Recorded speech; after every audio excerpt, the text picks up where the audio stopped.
Praise the Lord, hallelujah. प्रभु यीशु मसीह में आप सबका स्वागत है। प्रभु परमेश्वर पिता हम सबको स्वर्गीय आशीष दे, यीशु के नाम से मांगते हैं, आमीन।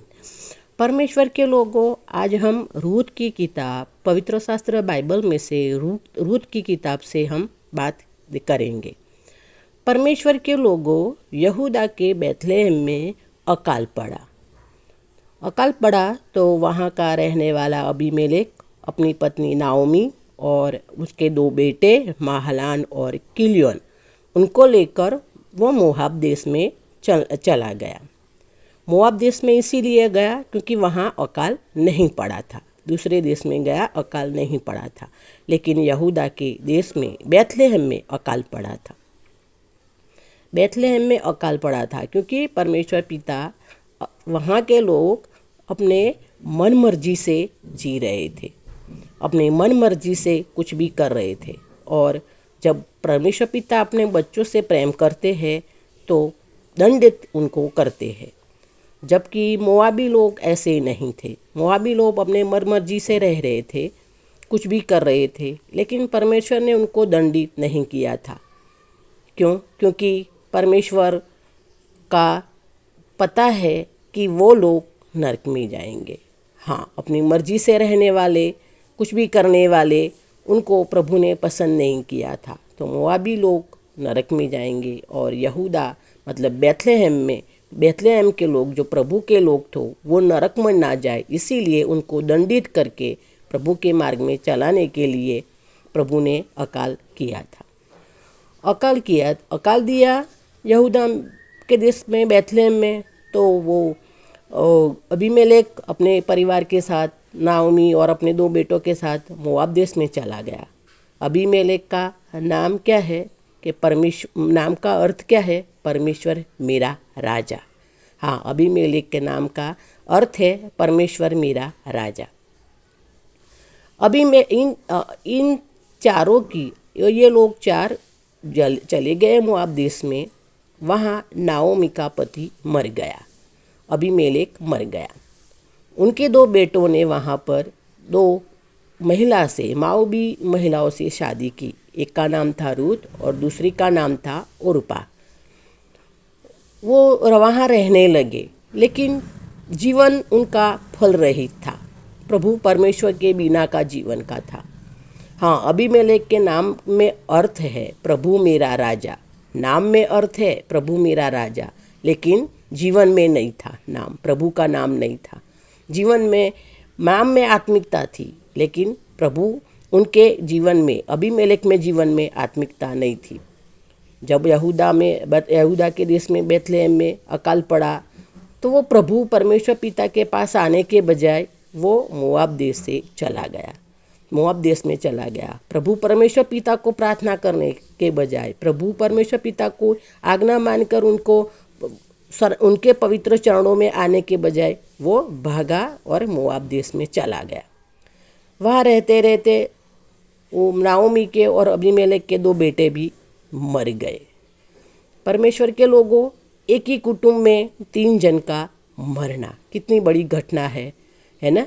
क्योंकि जीवन परमेश्वर के बिना का था, परमेश्वर रहित था, परमेश्वर उनकी लाइफ में नहीं थे, उनके जीवन में आत्मिकता नहीं थी। तो परमेश्वर के लोगों, ये ऐसा हमारे जीवन में नहीं होना चाहिए। परमेश्वर के लोगों, हम योना की, पवित्र शास्त्र बाइबल में योना की किताब से बात करते हैं। हाँ, योना की किताब, योना का अर्थ है कबूतर। हाँ, कबूतर का मतलब है मेल मिलाप और शांति कराने वाला। योना ऐसा था, और योना एक हिब्री था। हिब्री का अर्थ है कि वो शांति का कर्ता, आशीर्वादित का कर्ता। हिब्रू का अर्थ ये है। और हिब्री वो अब्राहम के वंशज थे, और प्रभु ने कहा था कि मैं अब्राहम के वंशजों को आशीर्वाद दूंगा। तो परमेश्वर के लोगों, जब निनवेह में सब अपनी मर्जी से रहने लगे, कुछ भी करने लगे, तब परमेश्वर को निनवेह के लोगों पर क्रोध आया था। गुस्सा आया था। लेकिन परमेश्वर ने सोचा कि निनवे के लोगों को एक बार मौका दिया जाए, उनको एक बार वार्निंग दी जाए। तो वो मौका वो योना को देने के लिए सोचा और परमेश्वर पिता ने योना को कहा कि तू निनवे जा और निनवे के लोगों को मेरी बात बता कि अगर तुम माने नहीं, प्रभु में नहीं आए, तो तुम्हारा नाश अवश्य होगा। क्योंकि निनवे में सब अपनी मनमर्जी से रह रहे थे, कुछ भी गंदे काम कर रहे थे। तो प्रभु को निनवे के लोगों पर क्रोध आया था, गुस्सा आया था। लेकिन फिर भी परमेश्वर पिता दयालु है, तो सोचते एक बार उनको मौका देते हैं, चांस देते हैं। इसीलिए योना को बोला कि तू निनवे जा। योना को निनवे जाने के लिए बोला। लेकिन निनवे योना कहाँ गया? वो वाहन में तारसीस जाने के वाहन में बैठ गया, जहाज में बैठ गया, जो जहाज तारसीस जा रहा था। वो जहाज में बैठ गया, जहाज चल पड़ा। वो योना प्रभु के विरोध जा रहा था। हाँ, योना प्रभु के वचन के विरोध जा रहा था। तो परमेश्वर ने जहाज में अशांति कर दी, समुद्र में अशांति कर दी, पानी की लहरें ऊंची उठने लगी, जहाज डामाडोल होने लगा, कहीं डूब जाए ऐसा होने लगा। सभी लोग घबरा गए, डर गए। परमेश्वर के लोगों, ऐसे हमारे जीवन में भी परमेश्वर के लोगों मुश्किल तकलीफ आती। जैसे योना अपने परमेश्वर के विरुद्ध गया। हाँ, परमेश्वर के वचन के विरुद्ध गया। अगर हम भी परमेश्वर के विरोध, वचन के विरोध जाएंगे तो हमारे जीवन में भी समस्या आएगी।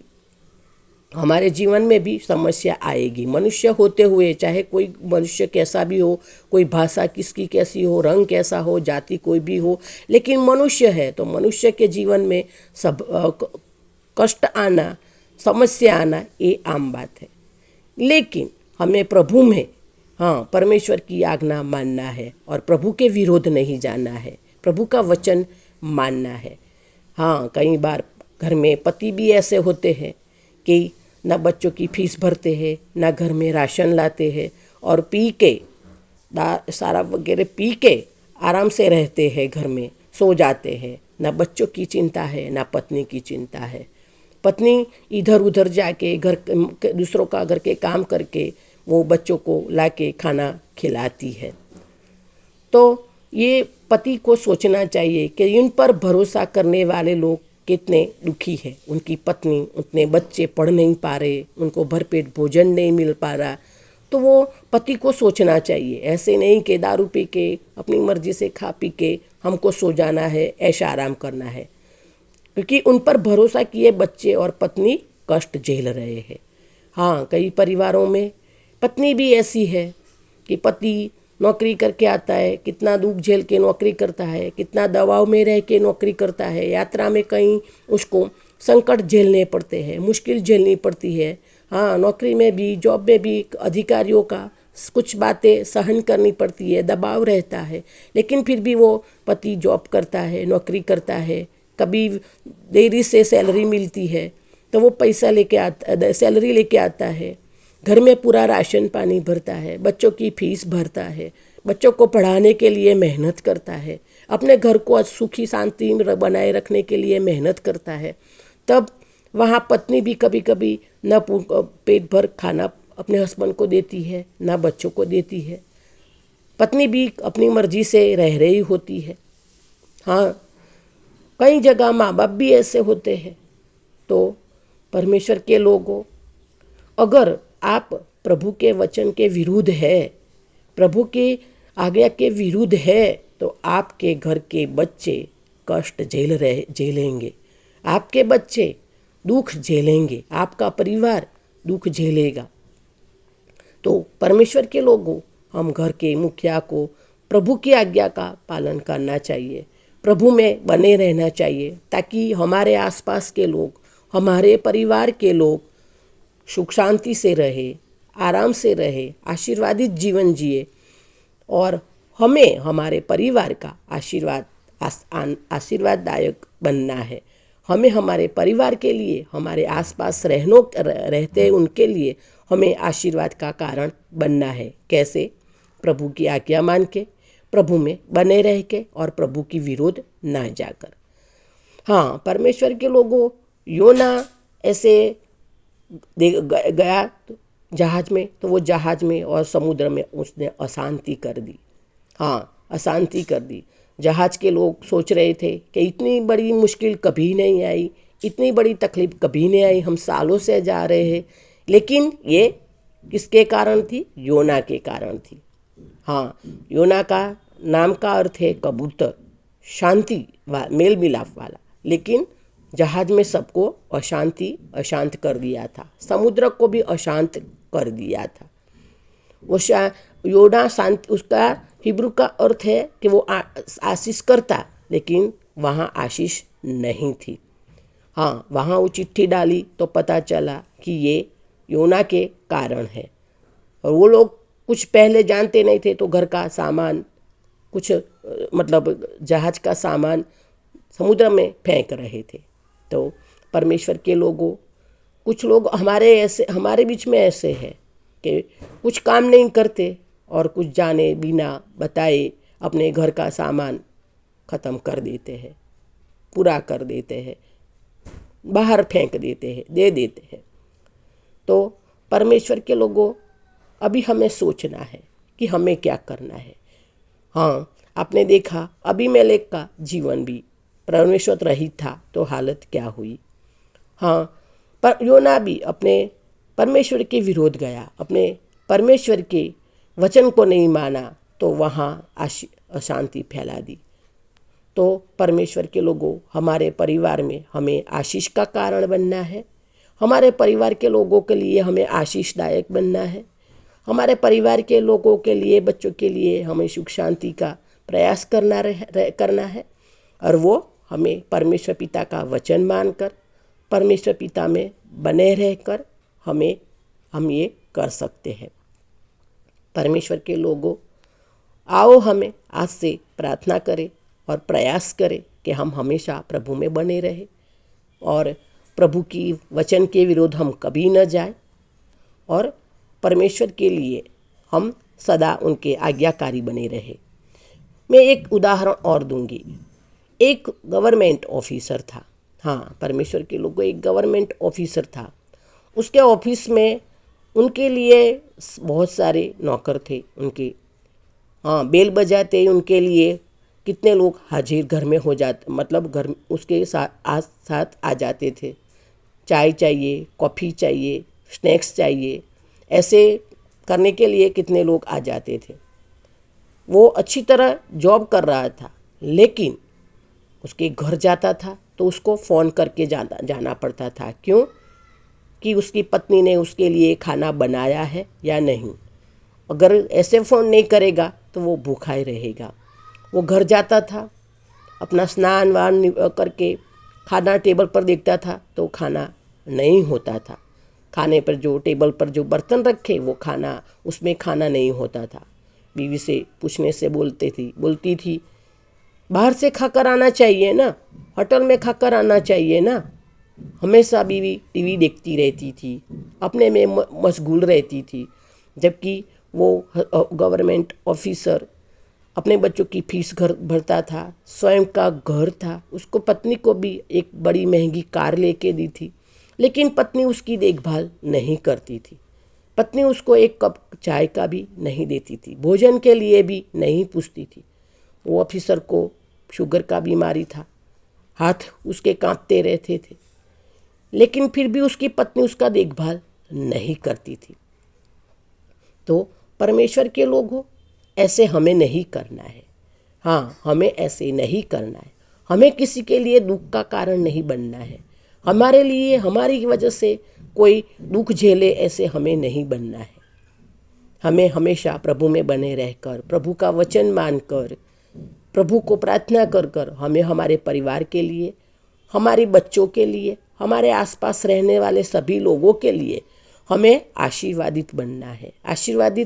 आशीर्वादित का कारण बनना है, आशीर्वादित कर्ता बनना है।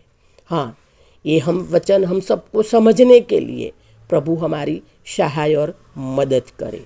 हाँ, परमेश्वर पिता को हम प्रेयर करते हैं कि प्रभु यीशु के नाम से मांगते हैं कि परमेश्वर पिता हम सबको, हमारे आसपास के लोगों के लिए, परिवार के लोगों के लिए आशीष का कारण बनाए, आशीष का कर्ता बनाए, और हम सबको प्रभु अपने महिमा के लिए इस्तेमाल करे, उपयोग करे, और हम सबको अपनी स्वर्गीय आशीष से हमेशा के लिए भर दे।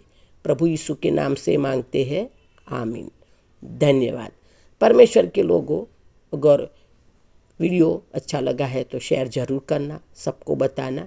प्रभु आपको स्वर्गीय आशीष से भरपूर कर देंगे और आपको प्रभु परमेश्वर पिता सबके लिए आशीर्वाद का कारण बनाएंगे, आशीर्वाद का कर्ता बनाएंगे। परमेश्वर के लोगों, वीडियो अच्छा लगा है लाइक करना, सब्सक्राइब करना, शेयर करना, दूसरों को बताना। प्रभु में किया छोटा सा काम भी प्रभु उनका आशीर्वाद हमको सबको देते हैं।